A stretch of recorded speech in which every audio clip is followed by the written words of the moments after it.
Morning बच्चों। आज हम बच्चों एस्केरिस के बारे में जो है बात करेंगे और देखेंगे कि किस तरह की इसकी लाइफ साइकिल होती है। तो चलिए शुरू करते हैं। सबसे पहले इसका परिचय देख लीजिए कि मतलब एस्केरिस आखिरकार होता क्या है। तो मैं आपको अगर बताना चाहूँ तो एस्केरिस एक जो है क्या है, एक वर्म है, ठीक है। और इसकी एक प्रजाति होती है, जाति होती है एस्केरिस लुम्ब्रिकॉइडस, ठीक है। और बेसिकली एक लार्जेस्ट नेमेटोड है, राउंड वर्म, जिसको सामान्य भाषा में बोलते हैं हम। और बेसिकली ये ह्यूमन पैरासाइट है, ठीक है, जो कि ह्यूमन की इंटेस्टाइन में रहता है, ठीक है। क्या है ये? एंडोपैरासाइट है ह्यूमन का। जो एस्केरिस लुम्ब्रिकॉइडस है, ठीक है, वो इंटेस्टिनल वर्म है, जो कि कहाँ पाया जाता है? जो मैन की जो मतलब ह्यूमन की जो स्मॉल इंटेस्टाइन होती है उसमें पाया जाता है ये, ठीक है। जैसे कि आप डायग्राम में देख सकते हो, ये निकाले गए हैं ऑपरेशन के द्वारा ह्यूमन इंटेस्टाइन से। ये जो वर्म है आपको दिख रहे होंगे, ठीक है। और बेसिकली इससे होने वाली बीमारी को बोलते हैं एस्केरियासिस, ठीक है। और ये ज़्यादातर बच्चों में देखने को मिलती है। उसका एक रीज़न है, ठीक है। देखते हैं कि आगे पढ़ेंगे हम क्यों ऐसा है कि ज़्यादातर बच्चों में देखने को मिलती है। As many as 500 to 5000 adult worms may inhabit a single host. तो लगभग 500 से 5000 के लगभग, ठीक है, एडल्ट वर्म्स जो है एक सिंगल होस्ट में रह सकते हैं। एक सिंगल होस्ट में लगभग कितने रह सकते हैं? 500 से 5000 के लगभग, ठीक है। अब नाम की अगर हम इसके बात करें, कॉमन नेम क्या है इसका, सामान्य नाम, तो उसका जो सामान्य नाम है वो है जायंट इंटेस्टिनल राउंड वर्म्स या कॉमनली राउंड वर्म्स, ठीक है। डिजीज क्या कॉज करता है? एस्केरियासिस, ठीक है। और होस्ट कौन है इसका? ह्यूमन जो है इंटरमीडिएट होस्ट है और फाइनल होस्ट है, ठीक है। मतलब ह्यूमन ही इसका फाइनल और इंटरमीडिएट होस्ट है। और इसके मतलब हम बात करें कि अब बात करते हैं कि लोकेशन, मतलब लोकेशन तो वही होगी क्या, स्मॉल इंटेस्टाइन। जो एडल्ट वर्म है वो कहाँ रहेगा? स्मॉल इंटेस्टाइन में, ठीक है। और लार्वा कहाँ रहेगा? इसका लार्वा भी होता है लंग में रहेगा। तो जैसे मैं बात कर रहा था कि ये ह्यूमन इसका इंटरमीडिएट और फाइनल होस्ट है, तो इसका मतलब ये हुआ कि ये जो है क्या है, मोनोजेनेटिक पैरासाइट है। क्या ऐसा पैरासाइट है? मोनोजेनेटिक पैरासाइट है, ठीक है। और इसका जो डेवलपमेंट होगा वो इनडायरेक्ट होगा, क्योंकि लार्वल स्टेज आ रही है, ठीक है। और फिर वो मेटामॉर्फोसिस करेगा और उसके बाद जो है एडल्ट को बनाएगा। और इन्फेक्टिव स्टेज क्या है इसकी? ओवियम, जो इसके अंडे होते हैं, एम्ब्रियोनेटेड जो एग्स होते हैं, वो इसकी इन्फेक्टिव स्टेज है। नेक्स्ट बात करते हैं जियोग्राफी की, मतलब कहाँ कहाँ ये पाया जाता है, इसका डिस्ट्रीब्यूशन किस तरह से है। तो वर्ल्ड वाइड इसका डिस्ट्रीब्यूशन है, लगभग सभी जगह आपको देखने को मिल जाएगा ये। और high prevalence in under developed countries that have poor sanitation, parts of Asia, south America and Africa. ये कहने का इसका ये मतलब है कि भाई इसकी जो ज़्यादा प्रचलन है वो अंडर डेवलप्ड कंट्रीज में, मतलब जो देश ऐसे हैं जो गरीब देश है, जो गरीब देश है, जैसे कि पार्ट्स कुछ एशिया के कुछ पार्ट्स है, जैसे कि साउथ अमेरिका के कुछ पार्ट्स है, अफ्रीका के कुछ पार्ट्स है, जहाँ पर मतलब प्रॉपर सैनिटेशन नहीं है, मतलब गंदगी ज़्यादा है और हम ये कह सकते हैं साफ़ सफाई बहुत कम है। और इसका रीज़न ये है कि मतलब कम साफ़ सफाई है, तो बच्चे जो है, आपको पता हो कि छोटे बच्चे जो है गंदगी में, मतलब धूल मिट्टी में खेलते रहते हैं, तो वहाँ पर उनको जो है वो ज़्यादा एक्सपोजर होते हैं इसके लिए, इसलिए। Occurs during rainy months, tropical and सब ट्रॉपिकल कंट्रीज। तो ट्रॉपिकल और जो सब ट्रॉपिकल कंट्रीज हैं वहाँ पर ज़्यादा कॉमन देखने को मिलता है। Even occurs in rural areas in the United states. तो जो यूनाइटेड स्टेट्स के जो गांव क्षेत्र हैं, ग्राम क्षेत्र हैं, वहाँ पर भी ये जो है देखने को मिल जाएगा आपको। नेक्स्ट बात करते हैं मॉर्फोलॉजी की। तो जैसे कि आप देख सकते हैं एस्केरिस पोस्टीरियर एंड मेल और फीमेल, ठीक है। तो ये एक आप ये देख सकते हो कि थोड़ा सा डायमॉर्फिज्म देखने को मिलेगा आपको, सेक्सुअल डायमॉर्फिज्म, जिससे आप डिफ्रेंशिएट कर सकते हो कि ये मेल है और ये एक फीमेल है, ठीक है। और कैसे होते हैं ये मॉर्फोलॉजी की अगर हम बात करें तो इलोंगेटेड होते हैं, सिलेंड्रिकल होते हैं, लंबाई मतलब लंबाई होती है इनकी काफ़ी, और मतलब लेंथ होती है, ठीक है, और सिलेंड्रिकल होते हैं और टेपरिंग होते हैं बोथ एंड्स, मतलब इनका जो दोनों एंड्स हैं वो टेपर होते हैं। सेक्स जो सेपरेट होते हैं, ठीक है, मेल और फीमेल आपको अलग अलग देखने को मिलेंगे। फीमेल जो है लंबी होती है मेल से, ठीक है, 20 to 35 सेंटीमीटर लॉन्ग और 4 to 6 मिलीमीटर इन डायमीटर।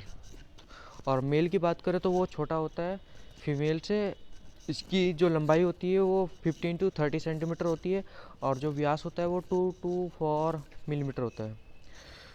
जो पोस्टीरियर एंड होता है मेल का वो क्या होता है, कर्व होता है, जैसे कि आप डायग्राम में देख सकते हैं। जो मेल है उसका जो पोस्टीरियर एंड है वो कर्व है, और इस तरह से आप पहचान सकते हो कि मेल कौन सा है और फीमेल कौन सा है। मतलब मेल वो होगा जिसमें जो है पोस्टीरियर एंड उसका कर्व होगा, ठीक है।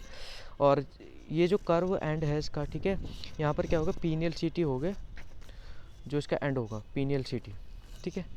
नेक्स्ट बात करें माउथ पार्ट्स की, तो माउथ पार्ट्स आप देख सकते हैं कि ये जो है किस तरह से आपको दिख रहा है। तो माउथ कहाँ पर ओपन होता है, एंटीरियर एंड पर ओपन होता है, और जो कि सराउंडेड होता है 3 फाइनली टूथड लिप्स। तो ये इसके 3 लिप्स हैं भाई, ठीक है। एक लिप्स जो है डोर्सल होगा और 2 वेंट्रोलैटरल होंगे, ठीक है। इन लिप्स पर जो है सेंसरी स्ट्रक्चर्स होती है जिसको बोलते हैं लेबियल पैपिली, ठीक है। और the dorsal lip has 2 double sensory papillae. तो जो डोर्सल लिप है उसके पास डबल सेंसरी पैपिली होगा, और वेंट्रोलैटरल लिप के पास जो है एक डबल सेंसरी पैपिली होगा। समझ रहे हो ना आप कि जो डोर्सल लिप है उसके पास डबल सेंसरी पैपिली है, और जो वेंट्रोलैटरल लिप है उसके पास एक डबल सेंसरी पैपिली है। मतलब उसके पास 2 डबल सेंसरी पैपिली है और उसके पास एक डबल सेंसरी पैपिली है। जो वेंट्रोलैटरल लिप है उसके पास भी जो है क्या है, एम्फीडियल ग्लैंड है जो कि ऑल्फैक्टरी होती है और कीमो रिसेप्टर का काम करती है एक तरह से। ये देखिए, आप देख सकते हैं राउंड नर्व्स को जो कि निकाले गए हैं ऑपरेशन के बाद किसी इंडिविजुअल की। या आप मुंह से भी निकल सकते हैं, कई बार एकदम खराश सी होती है, तो मतलब जब वो मुँह कई बार मुंह से निकल जाते हैं। अब इसके लाइफ साइकिल की अगर हम बात करें, जैसे कि मैंने बताया कि मोनोजेनेटिक एंडोपैरासाइट है, तो सिंगल और इंटरमीडिएट होस्ट है इसका, मतलब मानव ही एक ऐसा होस्ट है जो जिसमें ये वास कर सकता है। तो चलिए देखते हैं मतलब ह्यूमन में कैसे ये जो है इन्फेक्शन करता है। तो नंबर 1 देखिए आप, नंबर 1 दिखा रखा है, जैसे कि मेल और फीमेल दोनों एडल्ट्स जो कि स्मॉल इंटेस्टाइन में वास करते हैं, हैबिटेट है इनका वहाँ पर, ठीक है। और उसके बाद ये जो है क्या करेंगे, नंबर 2 पर देखिए, ये एग्स को ले करेगी फीमेल, ठीक है। Unfertilize egg will not undergo further development. तो ये जो अनफर्टिलाइज एग है उसके बाद ये फर्टिलाइज एग होंगे, ठीक है। और जब कोई भी ह्यूमन फिशेज को पास आउट करेगा उसके बाद ये बाहर के एनवायरनमेंट में आ जाएंगे, ठीक है। और फिर आप देख सकते हो 3, ये जो एम्ब्रियोनेटेड एग्स है विद L3 लार्वा। और फिर ये जो एम्ब्रियोनेटेड एग्स हैं इनका जो है कॉन्टामिनेशन फूड या वाटर के थ्रू जो है ह्यूमन इंजेक्शन कर लेगा, ठीक है। ये जो एम्ब्रियोनेटेड एग्स हैं, उसके बाद larvae are coughed and swallowed reentering, sorry 4 के बाद 5 देखिए, 4 के बाद 5 देखिए, has larvae enter circulation and migrate to lungs. तो उसके बाद ये लंग्स तक चला जाएगा और उसके बाद ये ऊपर जाने की कोशिश करेगा। Larvae are coughed up and swallowed, उसके बाद दोबारा इसकी री एंटरिंग हो जाएगी गैस्ट्रोइंटेस्टाइनल ट्रैक्ट, और मैच्योरेशन प्रोसीड्स करेगा स्मॉल इंटेस्टाइन में, ठीक है। तो ये जैसे कि आप देख सकते हो 4th इसकी इन्फेक्टिव स्टेज है और 1 इसकी जो है ये डायग्नोस्टिक स्टेज है। अब इसको थोड़ा मतलब पैराग्राफ में देख लेते हैं, जैसे कि site of inhabitation life cycle की बात करें तो स्मॉल इंटेस्टाइन है, इन्फेक्टिव स्टेज इसके एम्ब्रियोनेटेड एग्स हैं, ठीक है। और route of infection by mouth, ठीक है। कोई इंटरमीडिएट होस्ट नहीं है, रिजर्वेयर होस्ट नहीं है, मतलब इंटरमीडिएट या फाइनल होस्ट वही है बस मैन, ठीक है। लाइफ स्पेन जो है एडल्ट का लगभग 1 साल है। अब एडल्ट वर्म जो है कहाँ पर रहते हैं, स्मॉल इंटेस्टाइन की जो ल्यूमन वाला पार्ट होता है, ठीक है। एक फीमेल जो है लगभग अप्रोक्सीमेटली 2 लाख के बराबर, मतलब 2 लाख एग जो है प्रोड्यूस कर सकती है, और जो कि फिशेज में पास आउट होते हैं ह्यूमन की, ठीक है। Unfertilized eggs may be ingested but are not infective. जो अनफर्टिलाइज एग्स होंगे अगर वो इंजेस्ट हो जाएंगे हमारे द्वारा तो वो इन्फेक्टिव नहीं है। फर्टाइल एग्स एम्ब्रियोनेट, तो जो फर्टाइल जो जहाँ फर्टिल जिन एग्स का फर्टिलाइजेशन हो जाएगा वो एम्ब्रियोनेट हो जाएगा, उनमें भ्रूण बन जाएगा और वो इन्फेक्टिव बन जाएंगे लगभग 18 दिन के बाद में, ठीक है, कई हफ्तों तक। जब इन्फेक्टिव स्टेज को मतलब किसी भी तरह से जो है खा लिया जाएगा, इंजेक्शन कर लिया जाएगा उसका, तो वो जो लार्वी होंगे वो हैच करेंगे और जो इंटेस्टिनल म्यूकोसा है उसको इन्वेड करेंगे, ठीक है। और उसके बाद ये जो है पोर्टल वेन के द्वारा जो सिस्टम में then systematic circulation to the lungs, systematic circulation के द्वारा लंग्स तक जाएंगे और जो लार्वी है मैच्योर करेंगे फर्दर इन द लंग्स। फिर उसके बाद उनका जो है क्या होगा, वहाँ पर लंग्स में ये मैच्योर करेंगे 10 से 14 दिन तक और पेनिट्रेट करेंगे एल्वियोलर वॉल्स को। उसके बाद जो ब्रोंकियल ट्री हो गए ऊपर की तरफ चढ़ेंगे, गले तक आ जाएंगे और उसके बाद खरांसी आएगी हम, और जब हम कप टप करेंगे तो वो दोबारा जो है री एंटर कर जाएंगे अपन रीजन का। फिर उसके बाद क्या होगा, दोबारा ये स्मॉल इंटेस्टाइन में आ जाएंगे और यहाँ पर ये डेवलप होंगे एडल्ट में, और लगभग 2 से 3 मंथ जो है रिक्वायर होंगे from injection of the infective stage to oviposition by the adult female. Adult worms can live 1 to 2 years। तो जो एडल्ट वर्म्स है वो 1 से 2 साल तक रह सकता है। और उसका जो लार्वा है उसको बोलते हैं रैबिडिटी फॉर्म लार्वा। और egg hatch, third stage larva, hepatic portal vessels to liver 3 to 4 days, hepatic vein post caval vein heart to lungs 7 days, third moulting. जो ये जो एग हैच होता है वो थर्ड स्टेज लार्वा होता है, ठीक है। और उसके बाद जो है थर्ड मोल्टिंग होती है, उसके बाद लैरिंग्स, एसोफेगस, और फिर उसके बाद ये स्टमक में आ जाएंगे, फोर्थ मोल्टिंग होगी। अब बात करें मोड ऑफ ट्रांसमिशन की, तो मुख्य रूप से किसी द्वारा तो जो कॉन्टामिनेटेड फूड्स और वाटर होता है जिसमें जो है एग्स होते हैं, occasionally by inhalation of contaminated dust with eggs. Next बात करें children playing in contaminated soil में acquire the parasite from their hands. तो बच्चे ज़्यादातर आपको पता है कि कॉन्टामिनेटेड मतलब मिट्टी में खेलते रहते हैं तो उनको जो है ज़्यादा खतरा होता है।